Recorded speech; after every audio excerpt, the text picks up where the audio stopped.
यह प्रॉब्लम जिसने दुनिया के बड़े बड़े मैथमेटिशियंस की रातों की नींद उड़ा रखी थी, उसे किसी प्रोफेसर ने नहीं बल्कि कॉलेज के एक मामूली जेनेटर ने सॉल्व किया था। लेकिन सबसे हैरान करने वाली बात तो ये थी कि उस जेनेटर ने कभी स्कूल की शक्ल तक नहीं देखी थी। उसने तो बस सफाई करते करते जो कुछ भी सीखा, उसी से इस नामुमकिन से दिखने वाले सवाल को चुटकियों में ढेर कर दिया।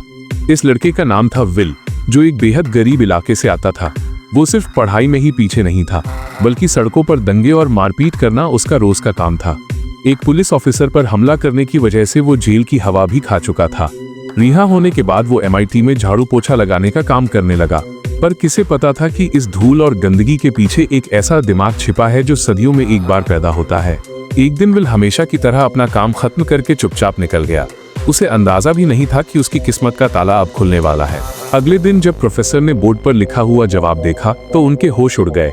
जो सवाल किसी चट्टान की तरह खड़ा था, उसे किसी ने रेत की तरह बिखेर दिया था।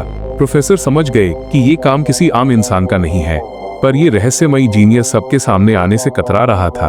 उसे बाहर खींचने के लिए प्रोफेसर ने एक और ऐसा खतरनाक सवाल बोर्ड पर लिखा जिसने पूरे मैथ्स डिपार्टमेंट को पिछले 2 साल से रुला रखा था। जब विल की नजर उस सवाल पर पड़ी तो उसने बिना रुके उसे वहीं हल करना शुरू कर दिया। तभी प्रोफेसर वहां आ पहुंचे और उसे बोर्ड पर लिखते देख गुस्से से पागल हो गए। उन्हें लगा कि ये मामूली सफाई वाला उनके कीमती बोर्ड को खराब कर रहा है। विल को प्रोफेसर के गुस्से की कोई परवाह नहीं थी। उसने तो उन्हें पलटकर करारा जवाब दिया। लेकिन जैसे ही प्रोफेसर की नजर ब्लैक बोर्ड पर पड़ी, वो बुत बनकर रह गए। वो टेढ़ा मेढ़ा लिखा हुआ जवाब एकदम सटीक था। जिस मसले को हल करने में सालों लग रहे थे, उसे एक जेनेटर ने चंद मिनटों में खत्म कर दिया था।